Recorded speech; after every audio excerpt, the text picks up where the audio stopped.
Sejahtera buat kita semua.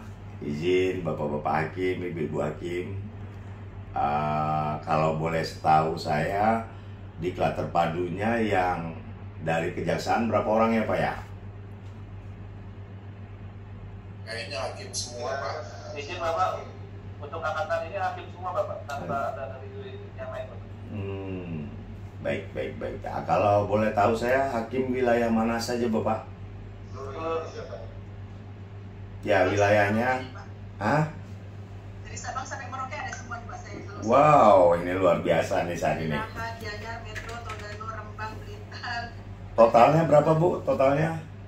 Totalnya Pak kalau di kelas A itu ada 35 peserta. Ya. Karena di kelas B ada 39 Pak. 39, 35. Ada 74 ya Pak ya. 74 ya. Dari Aceh sampai Papua ada ya Bu ya? Dari Sabang sama Merauke Pak. Baik, oke, terima kasih.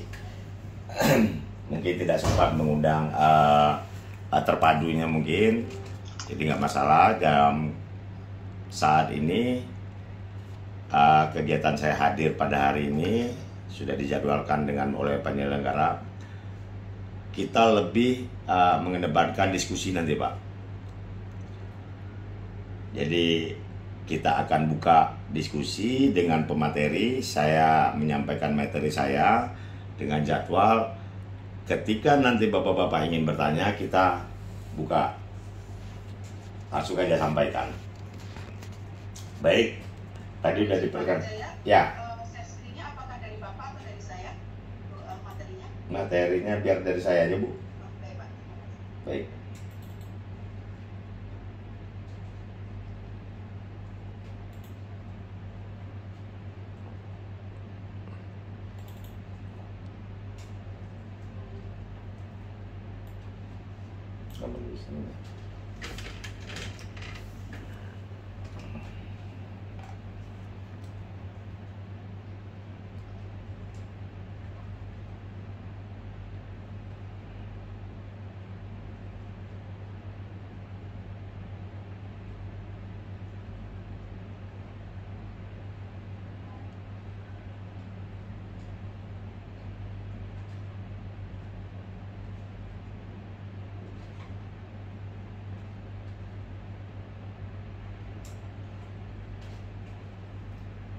Baik, materi ini saya sampaikan dulu.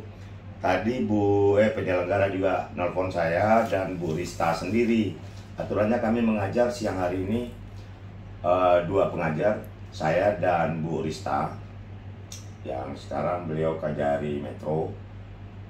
Kebetulan beliau ada berhalangan, ada kegiatan yang nggak bisa ditinggalkan dalam kebijakan kejaksaan dalam sistem peradilan pidana anak ini. Jadi panitia penyelenggara menyatakan ini gabungan 2 kelas. Mudah-mudahan jaringan kita bagus, tersampaikan dengan jelas. Kalau boleh saya tahu, bahan saya bisa terlihat dengan jelas Bapak-Bapak Ibu-Ibu? Jelas Pak. Siap. Jadi, tadi udah perkenalan singkat dari penyelenggara.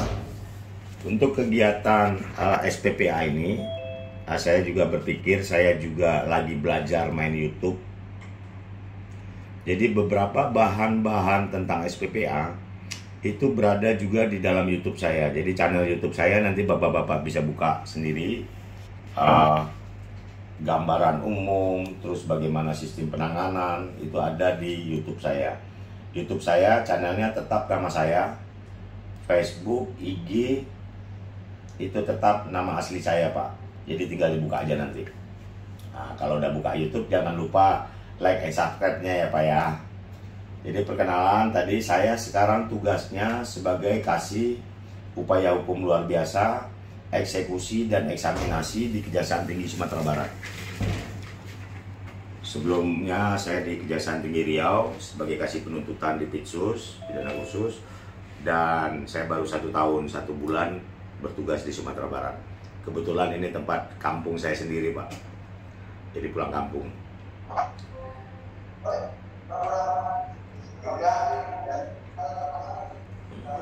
Baik, sedikit kita lanjut.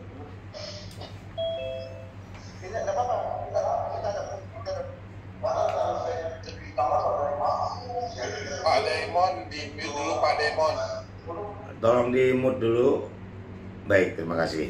Jadi, Undang-Undang SPPA ini disahkan pada tanggal 30 Juli 2012, Pak. Itu baru disahkan, belum dapat kita laksanakan, dan mulai berlaku 2 tahun ke depannya. Berlakulah pada tanggal 30 Juli 2014. Ketika undang-undang ini berlaku, untuk dapat melaksanakan ketentuan undang-undang tersebut, Recording in progress. wow,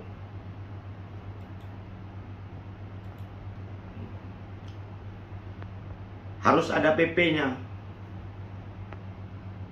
Terbitlah PP-nya. PP nomor 65 tahun 2015 untuk menjalankan ketentuan undang-undang tersebut. Berlaku diundangkannya pada tanggal 19 Agustus 2015. Dari undang-undangnya tanggal 30 Juli 2012,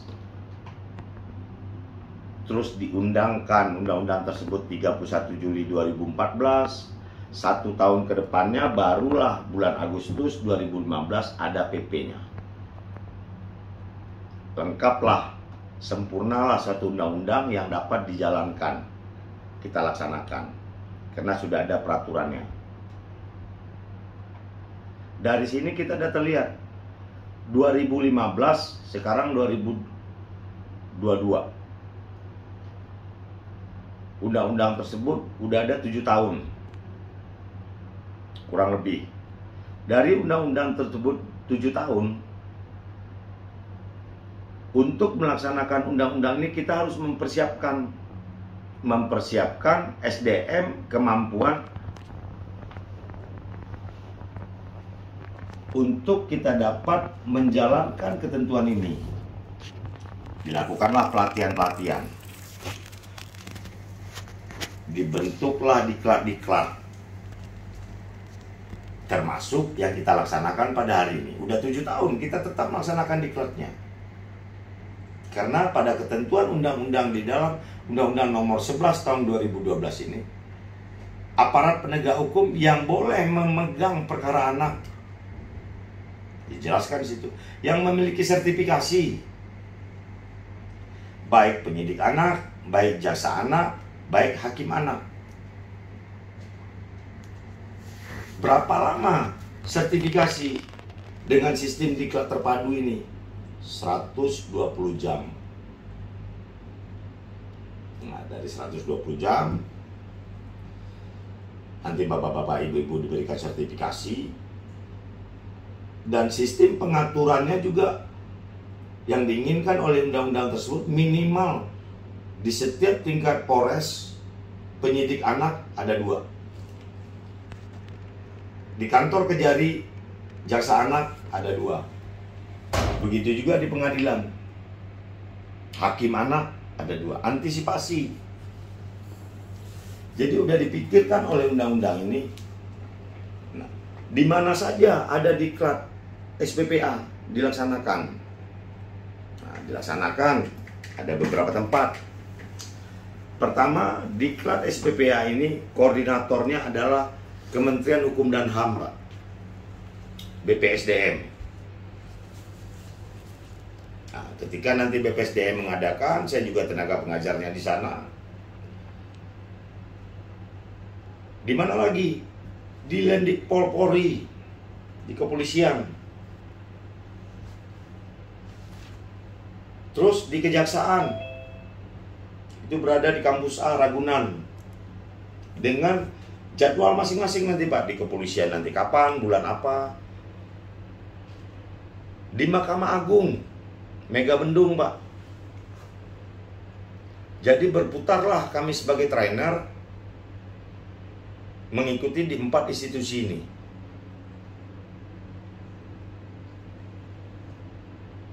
Nah, ketika kita laksanakan, ada beberapa masyarakat yang belum paham tentang adanya undang-undang SPPA ini. Dengan masyarakat yang kita saja aparat penegak hukum yang diberikan kewenangan untuk memegang perkara anak karena undang-undangnya ya baru 7 tahun. Sangat berbeda bagaimana pertanggungjawaban anak, umur pertanggungjawaban anak, siapa saja yang dapat dilakukan, diselesaikan dengan secara diversi, bagaimana sistem RJ-nya, bagaimana dengan putusan hakim, sangat berbeda. Nah, kalau tidak dilatih, diikutkan ke dalam diklat, takutnya hanya membaca undang-undang, ada kita laksanakan dengan ketentuan yang salah.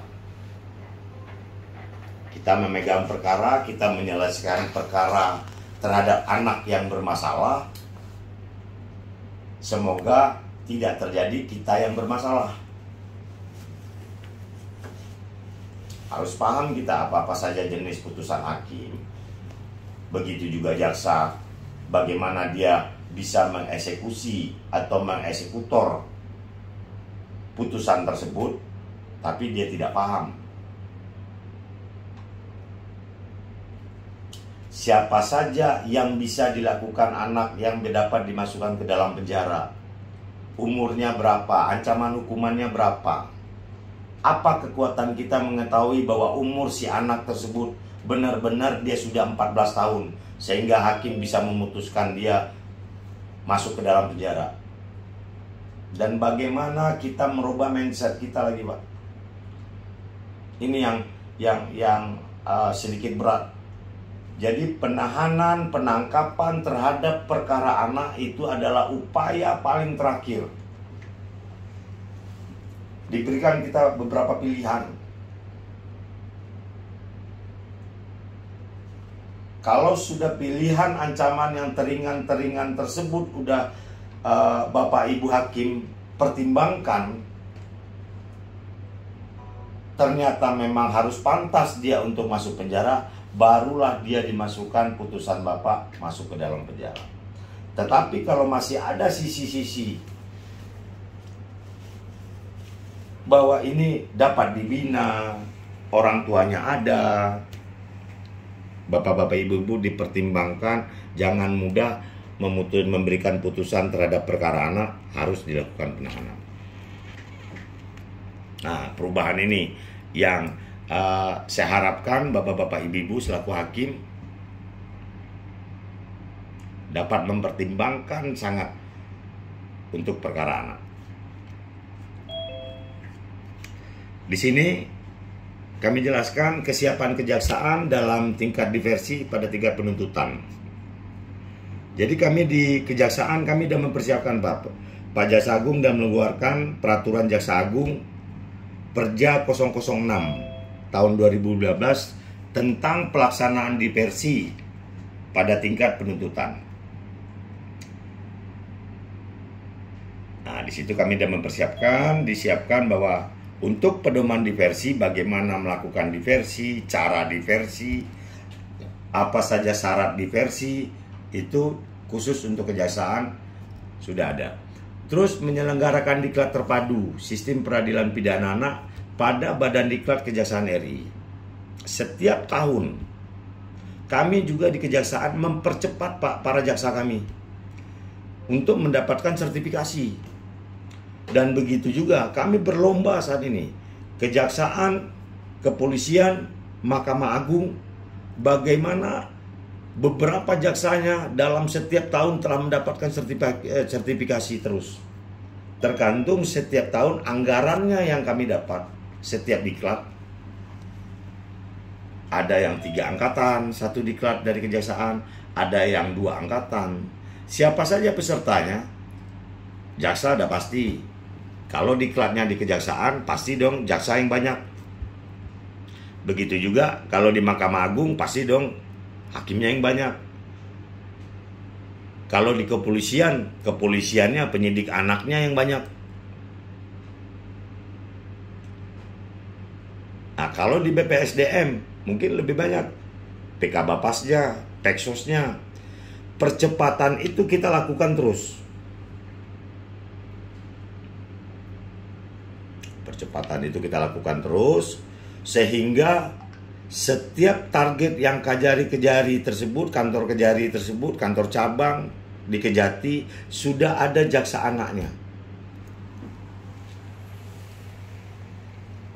Nah, mudah-mudahan dalam waktu dekat, saya belum lihat tabelnya apakah sudah seluruhnya terpenuhi, tapi sampai saat ini saya sudah melihat masih banyak kantor-kantor Kejari yang belum memiliki jasa sertifikasi terhadap anak. Nah, makanya mudah-mudahan dalam tahun ini kejaksaan bisa dapat banyak diklatnya untuk terpadu ini. Terus mempersiapkan SDM dengan mengikutsertakan para jaksa sebagai diklat terpadu yang tadi saya katakan. Jadi diklat terpadu walaupun yang diutus jaksa, BPSDM atau Hukum dan HAM akan memanggil 5 orang jaksa untuk didiklat baik di Mahkamah Agung. Ini harapan saya tadi bisa di Mahkamah Agung diklat terpadu. Terus membuat formulir administrasi perkara khusus untuk sistem peradilan pidana anak. Jadi tidak digabungkan lagi register kami dengan perkara-perkara orang dewasa. Mempersiapkan infrastruktur berupa ruang khusus anak atau RKA. Ini di setiap satuan kerja di lingkungan kejaksaan. Gunanya apa? Pada saat proses tahap 2, ketika perkara anak dilimpahkan, dinyatakan P21 oleh jaksa, persiapan untuk tahap 2. Anak dilakukan tahap 2 tidak bisa digabungkan dengan tahap 2 perkara orang dewasa. Nah, dengan harus adanya ruang khusus anak, maka anak dilakukan situ. Ya, ruang khusus anak ya seperti keadaan di dalam rumah. Kasih wallpaper, kasih bantal, kasih apa. Jadi dengan ramahnya ruang khusus anak tersebut, disitulah dia mau bercerita nantinya. Apa kalau digabungkan dengan orang dewasa, ada pintu sel di belakangnya. Setiap kita tanya, matanya ke belakang. Aku mau masuk penjara nih, aku masuk sel nih. Kapan dia akan mau bercerita masalah kasus yang bisa dia dilakukannya? Nah, jadi itu sudah dipikirkan. Jadi ramah ruang khusus anak itu ramah ruangannya, dan boleh orang tuanya di sana didampingi. Ini yang kami sampaikan, apa saja maksud dan tujuan Pak Jaksa Agung mengeluarkan Perja 006 tahun 2017. Pertama, maksudnya acuan bagi seluruh jaksa di Indonesia. Begini loh diversi. Ini loh syarat diversi. Jadi seluruh jaksa di Indonesia yang sertifikasi, yang memegang perkara anak, acuannya ada jelas. Tidak ada abu-abu lagi. Apa saja syarat diversi? Ancaman hukuman yang di bawah 7 tahun. Berarti sampai 7 tahun, 363 itu bukan diversi. Bukan merupakan pengulangan tidak pidana. 2 itu jelas.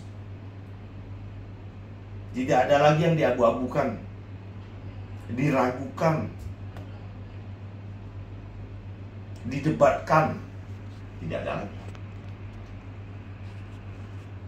Muncul pertanyaan, oh Pak, di Perma 004 Pak beda Pak. Ancaman yang di atas 7 tahun dan di bawah 7 tahun boleh. Ya itu berada di kewenangan yang berbeda. Nggak perlu lagi didebatkan juga. Berarti hakim pas saat saudara limpahkan,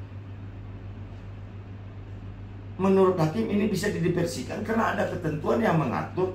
Jangan kalian debatkan lagi. Kita punya kewenangan masing-masing. Nah, terus apa saja tujuannya? Terciptanya persamaan persepsi, adanya keseragaman standar teknis dan administrasi. Nah, makanya dibikinlah oleh Pak Jaksa Agung Perja 006 tahun 2015. Kita udah mulai masuk nih Pak. Saya yakin ini hari keberapa ya kalau boleh saya tahu ya? Bu Wigati, pertemuan kita. Kita dari April ya Bapak Ibu ya, karena memang sebelumnya ini Pak bukan online, tapi sistemnya kan kita belajar mandiri e-learning Pak 11 April. Oh, sendiri ya. Awalnya dari tanggal 9. Nah, 9 sampai 19 Mei nanti Pak. baik, kalau yang materi yang lain ini saya materi yang ke hari keberapa?